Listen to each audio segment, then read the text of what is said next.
మెదక్ పట్టణంలో జరిగిన సంఘటనలో పూర్తిగా మెదక్ పోలీసుల వైఫల్యం తప్ప ఇంకొకటి లేదు. ఉదయం 11:30కి సంఘటనకు సంబంధించినటువంటి సమాచారాన్ని స్థానిక పోలీస్ స్టేషన్లో ఇస్తే మీకేం అవసరం, వాళ్ళు ఇష్టం ఉన్నట్టు చేసుకుంటారు, మీరెవడు అని మాట్లాడతారు పోలీసులు. చదువుకొని ఉద్యోగానికి వచ్చినారా, ఇంకేమైనా సాకిరేవు పనులు చేసి ఉద్యోగానికి వచ్చినారా అనేది ఆ ఎస్ఐసిఐ ప్రజలకు చెప్పాల్సినటువంటి అవసరం. ఇంత జరిగి ఆస్తి నష్టం జరిగి కొంతమంది వ్యక్తుల తలలు పగిలి కొంతమంది కత్తిపోట్ల గాయానికి బాధ్యులైనటువంటి ఆ పోలీసులని వెంటనే సస్పెండ్ చేయాలని చెప్పి స్థానిక పార్లమెంట్ సభ్యుడిగా చాలా స్పష్టంగా డిమాండ్ చేస్తా ఉన్నాను. జిల్లా ఎస్పీ గారికి కూడా చట్టాల మీద అవగాహన లేదు. మీ వాళ్ళని కంప్లైంట్ ఇవ్వమనండి అని చెప్తాను. నేను ఒక ఎంపీగా మాట్లాడుతుంటే మీ వాళ్ళని వచ్చి కంప్లైంట్ ఇవ్వండి అని చెప్తాను. చట్టం ఏం చెప్తుంది అనేది ముందు అవగాహన నేర్చుకుంటే బాగుంటుంది అనేది ముందు మా మెదక్ ఎస్పీ గారికి సందర్భంగా చాలా స్పష్టంగా చెప్పవచ్చు. సుమోటోగా కూడా పోలీసు వాళ్ళు కేసులు చేయొచ్చని కౌ స్లాటర్ యాక్ట్ లోపల బక్రీద్ పండుగ సందర్భంగా జంతువులను వధించే సందర్భంగా ఏం నిబంధనలను వాడుకోవాలి, ఎట్లాంటి నిబంధనలు చేయాలని 2001 సంవత్సరంలో భారత ప్రభుత్వం కొన్ని నిబంధనలు విడుదల చేసింది.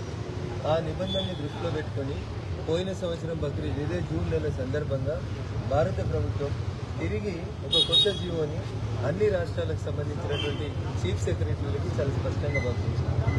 ఒక ఎస్ఐ గారు అంటారు ఆవులు లేవు కదా, అందులో దూడలు ఉన్నాయి కదా, కోసుకోవచ్చు అంటారు.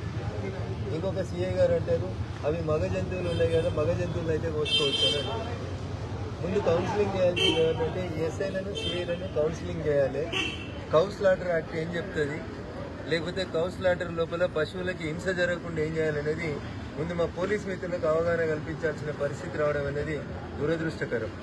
చట్టాలను చదవకుండా రాజకీయ నాయకుల మెప్పు కోసం పోస్టింగులు తెచ్చుకొని రాజకీయ నాయకులు చెప్పిరని ఒక పార్టీ అధికారంలో ఉంటే వాళ్ళ కొమ్ము కాస్తూ లా అండ్ ఆర్డర్ని పూర్తిగా మర్చిపోతున్నటువంటి పోలీస్ మిత్రులకి నేను సవినయంగా చేసేటువంటి అప్పీల్ చాలా స్పష్టంగా చెప్పదలుచుకున్నటువంటి అంశం.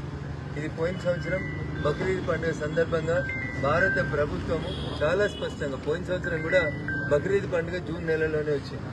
పోయిన బక్రీద్ సందర్భంగా భారత ప్రభుత్వం చాలా స్పష్టంగా అన్ని రాష్ట్రాల చీఫ్ సెక్రటరీలకి కొన్ని గైడ్ లైన్స్ ఏం చెప్తుంది కౌ స్లాటర్ అనేటువంటి యాక్ట్కి సంబంధించి చాలా స్పష్టంగా చెప్తుంది.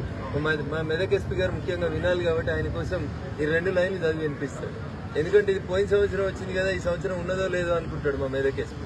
అందుకని ఆయనకు అర్థం కావడం కోసం మళ్ళీ చెప్తా ఉన్నా, ఆ మెదక్ టౌన్ సిఐకి ఆ మెదక్ టౌన్ ఎస్ఐకి అర్థం కావడం కోసం చెప్తా ఉన్నా. అంటే వాళ్ళ దృష్టిలో ఆవైతేనే కోయొద్దు, ఏ పశువునైనా ఎక్కడ పడితే అక్కడ కోయొచ్చు అనేటువంటి పెద్ద పోలీస్ ఆఫీసర్లందరికీ కొంచెం తెలుగులో అర్థం కావాలని ఇంగ్లీష్లో ఉన్నదాన్ని ట్రాన్స్లేట్ చేస్తాం. తెలిసిన పోలీస్ మిత్రులు బాధపడొద్దు, తెలియని పోలీస్ మిత్రులు తెలుసుకోండి. ఎందుకంటే ఒక వకీలుగా చట్టం తెలిసినటువంటి వ్యక్తిగా మిమ్మల్ని గైడ్ చేయడం, మిమ్మల్ని మంచికి వైపు నడిపించడం అనేది ఒక పార్లమెంటేరియన్ అన్న బాధ్యత అనుకుంటున్నాం. అంతేగాని ఫలానా పార్టీ అధికారంలో ఉంది కాబట్టి, ఫలానా పార్టీ ఎమ్మెల్యే చెప్పింది కాబట్టి ఎవరిని చంపినా మేము ప్రేక్షక పాత్ర వహిస్తామనేటువంటి మెదక్ ఎస్ఐ సిఐల నిర్లక్ష్యాన్ని ఎట్టి పరిస్థితుల్లో కూడా సహించేది లేదు. పోలీసు ఉన్నతాధికారులను తీసుకుపోయి నిన్నే సంఘటనకు పూర్తిగా మెదక్ పోలీసుల వైఫల్యం తప్ప ఇంకొకటి కారణం కాదు. ఉదయం 11 గంటలకు సంఘటన స్టార్ట్ అయితే సాయంత్రం 6 గంటలకి స్టాపింగ్ అయిన వరదాకా పోలీసుల చర్య నిష్క్రయాపరత్వం. అంటే పోతే పోన్లే ఏమవుతుంది, నీకేంద్రబాయ్ పో అంటాడంట ఒక సీఐ. వాడు కోస్తేంది అమ్ముతేంది నీకేంద్రబాయ్ అంటాడంట. అయ్యా సీఐ గారు నీకు తెలవాల్సింది ఏంటంటే ఇది పంపించింది జూన్ 21, 20, 23వ తారీఖు రోజు పంపించారు.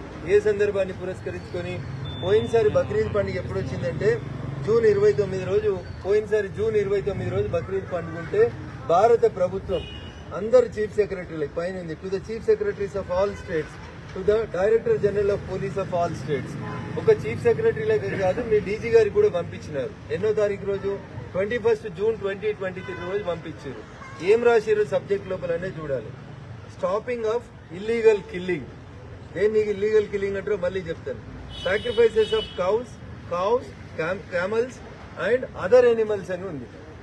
ఆవులు, దూడలు, ఒంటెలు మరియు ఇతర ఎనిమల్స్ విషయం లోపల on the occasion of Bakrid, regarding Bakrid పండుగ సందర్భంగా ఈ గైడ్ లైన్స్ ని మీకు ఇస్తున్నామని పోయిన జూన్ లో ఇచ్చి చాలా స్పష్టంగా చీఫ్ సెక్రటరీలకు, డీజీపీలకి ఒక ఆవును కోస్తేనే కాదు, దూడను కోస్తేనే కాదు, ఆవు దూడలతో పాటు బక్రీద్ పండుగ సందర్భంగా ఒంటెలను కోయొద్దని, ఇతర ఏ పశువులను కోయొద్దని, ఒకవేళ కోయాలంటే ఏం చేయాలనే దానికి సంబంధించిన గైడ్ లైన్స్ ని భారత ప్రభుత్వం చాలా స్పష్టంగా ఇచ్చింది.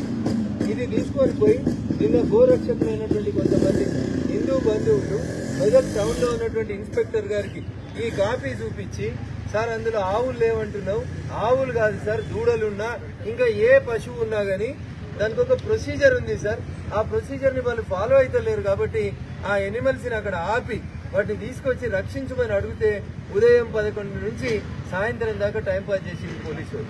దానివల్ల జరిగిన నష్టం ఈ రోజు 3 హిందువులకు స్టాబింగ్ అయింది.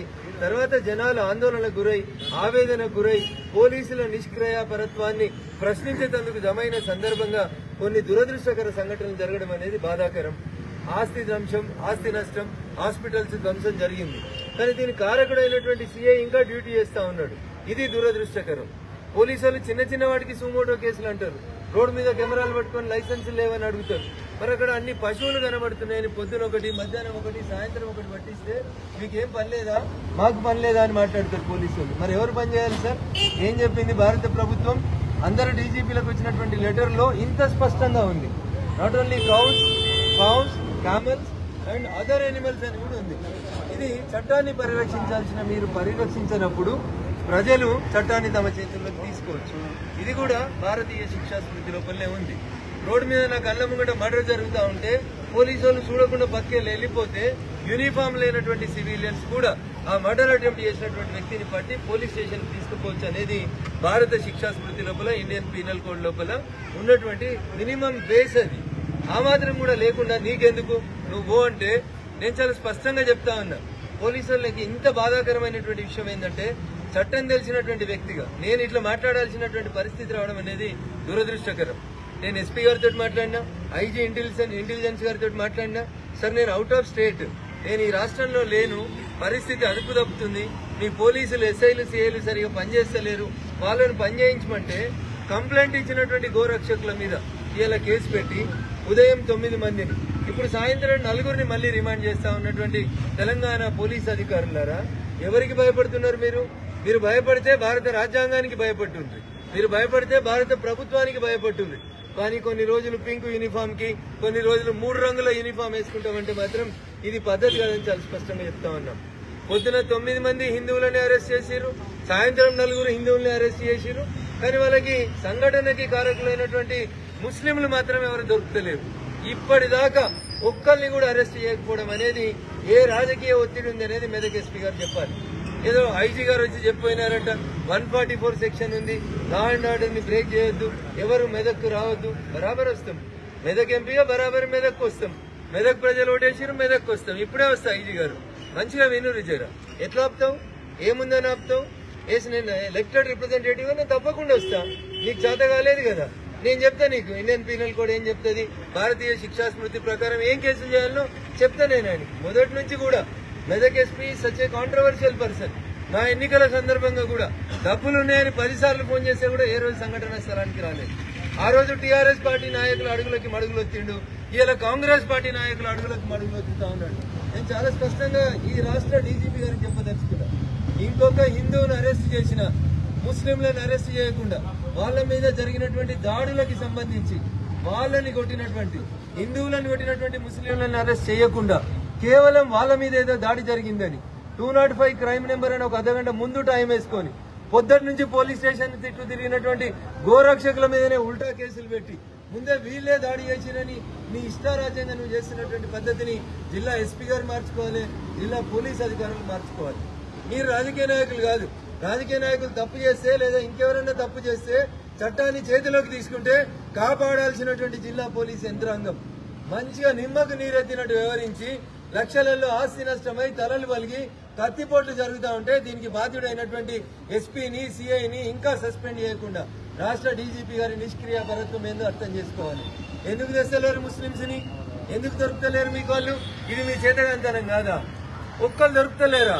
ఒక్కరిని రిమాండ్ చేయడం శాతమైతే లేదా? పొద్దున కోర్టుకు తీసుకుపోతే జడ్జి గారు మోకామాష తిట్టింది. కనీసం ఊండ్ సర్టిఫికెట్ లేదు, దెబ్బలు ఎవరికి తాకినాయో కనీసం ఓపీ ఏడో ట్రీట్మెంట్ తీసుకుంటుండో లేక నీకు నచ్చింది కదా అని 307 పెడతా, నా చేతిలో పెన్ను పేపర్ ఉందని ఎఫ్ఐఆర్ రాస్తా అంటే పోలీసులు కూడా జవాబు చెప్పాలని సుప్రీంకోర్టు చెప్పింది. అందుకని పోలీస్ మిత్రులకు నేను చెప్పదలుచుకుంది ఒకటే, రేపటి నుంచి మీరు 100 మంది మీద కేసు పెడతామని, పీడీపీపీ యాక్ట్ పెడతామని, రాత్రి ఇళ్లలోకి ఇంకొకరిని తీసుకొచ్చి ఇబ్బంది పెట్టిన మెదక్ జిల్లా ఎస్పీ గారు జరగబోయే ప్రతి సంఘటనకి నువ్వే బాధ్యత వహించాల్సి ఉంటుంది. నేను అందరిలాగా ఏలుముద్ర రాజకీయ నాయకుడిని కాదు. Definitely you have to face the prosecution. నువ్వేదో అనుకుంటున్నావు అంట, ఇంట్లోకి పోయే పోలీసు వాళ్ళు కొడితే ఒక అతని కాళ్ళు తిరిగిపోయినాయి, కంప్లైంట్ ఇస్తే నీ సిఐ తీసుకోడు. నేను వస్తున్నా, ఇప్పుడు వస్తున్నా, ఎవరు ఆపుతారో ఎట్లా ఆపుతారో నేను కూడా చూస్తా. బరాబరా పిల్లోడితో మీ సిఐ మీద నీ మీద కంప్లైంట్ ఇచ్చిస్తాను. పోలీసులు కొడితే కాళ్ళు తిరిగిపోతాయి, కంప్లైంట్ రిజిస్టర్ కాదా? Is it not the violation of the human rights? SP గారు ఏం పని చేస్తా ఉన్నారు మీరు? పెద్ద పెద్ద బంగ్లాలు, ఫార్చునర్ కార్లు, ఏంది కమాండ్ కంట్రోల్ కట్టుకొని ఏం చేస్తా ఉన్నారు? ఎవరిని రక్షిస్తా ఉన్నారు? చాలా స్పష్టంగా మెదక్ ఎస్పీ గారికి పక్షపాత ధోరణి లేకుండా ఎవరైతే కంప్లైంట్ ఇచ్చినటువంటి అక్యూజ్డ్ ఉన్నారో ముస్లిమ్స్, వాళ్ళందరినీ కూడా అరెస్ట్ చేయడం చేతగాని మీరు better you quit the job of the superintendent of police Medak. ఎందుకంటే పొద్దుగల 9 మందిని రిమాండ్ చేసి ఇప్పుడు 4గురిని జడ్జి ఇంటి ముందుకు తీసుకుపోతా ఉన్నాడు. ఇంత అత్యుత్సాహం ఏందో మెదక్ ఎస్పీ గారికి తెలియదు. నేను మళ్లీ చెప్తా ఉన్నా ఎస్పీ గారు, ఈ రోజు తర్వాత, ఈ నిమిషం తర్వాత మీరు హిందువులను వెంటాడినా, గోరక్షకులను అరెస్ట్ చేసినా, ఏదో ఇంకా 105 మందిని అరెస్ట్ చేస్తామని ఫోన్లు చేసి బెదిరిస్తున్నాం అంటే ఎస్పీ గారు, నాకు కూడా తెలుసు చట్టం, మాకు ఎట్లా పనిచేయాలో తెలుసు. ఒక్క గోరక్షకుని ఈ రోజు రాత్రి అరెస్ట్ చేసిన, ఇళ్లలోకి పోయి భౌతిక దాడులు చేసిన, జరిగే ప్రతి సంఘటనకి నువ్వే బాధ్యత వహించాల్సి ఉంటుంది. నువ్వే ముద్దాయిగా నేను సమాజం ముందు నిలబెడతా అని చెప్పి ఈ సందర్భంగా మెదక్ ఎస్పీ గారికి చాలా స్పష్టంగా హెచ్చరికలు జారీ చేస్తూ, రంగనాథ్ గారు మీకు నిజంగా చిత్తశుద్ధి ఉంటే, లా అండ్ ఆర్డర్ కంట్రోల్ చేయాలనేటువంటి కోరిక మీకుంటే, you stay in the Medak for today night, because I know Medak is a sensitive town. ఇష్టారాజ్యంగా వదిలేసి ఇలా సండే అని వెళ్ళిపోయి ఏదో బక్రీద్ రేపు వస్తామని అనుకుంటే మాత్రం కుదరదు.